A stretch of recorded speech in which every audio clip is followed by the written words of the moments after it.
Welcome to Concrete Block, the podcast where we dive into the latest news and current events from around the world. We have a lot to cover, so let's get started.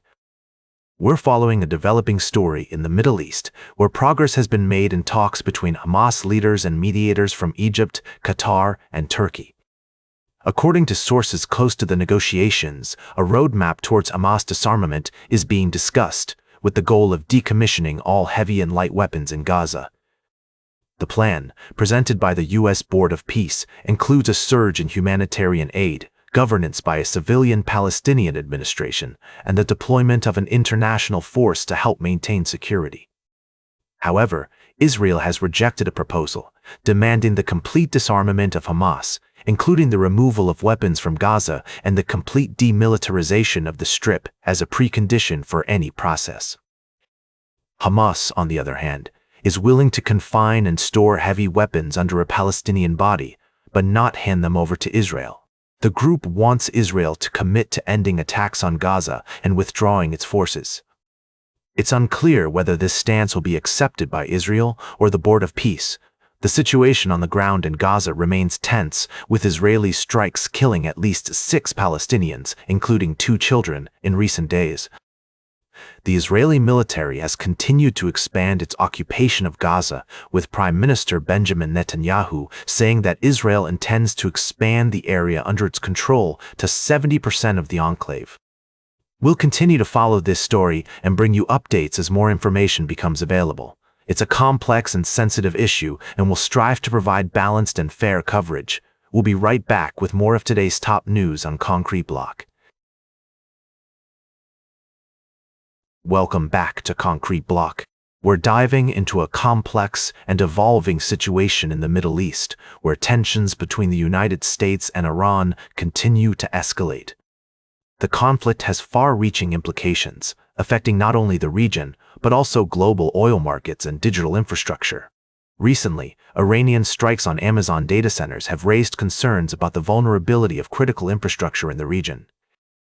While the extent of the damage is unclear, these attacks may be more symbolic than devastating. However, the impact on the global economy could be significant, particularly if they disrupt cloud services or compromise sensitive information. Meanwhile, Houthi rebels in Yemen, backed by Iran, have launched a naval blockade aimed at shutting down Saudi oil exports through the Red Sea shipping lanes. This move threatens to exacerbate the already volatile oil market and potentially destabilize the global economy. Satellite images from Copernicus Sentinel-2 have provided crucial evidence of the attacks, showing damage to oil refineries and tankers. It's essential to consider multiple perspectives on this issue, recognizing the complex web of alliances, interests, and historical grievances that underpin the conflict. As the situation continues to unfold, it's crucial to rely on credible sources and verifiable information to understand the implications and potential consequences. The humanitarian impact of this conflict should not be overlooked, with civilians in Yemen and other affected areas bearing the brunt of the violence. It's vital to prioritize diplomacy and international cooperation to find a peaceful resolution to the conflict, addressing the root causes and promoting stability in the region.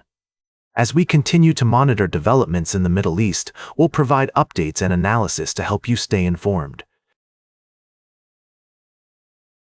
Welcome back to Concrete Block. We're wrapping up today's show with a fascinating story about the rapidly evolving world of artificial intelligence. Recently, there have been growing concerns about the pace of closed AI development and its potential impact on the industry.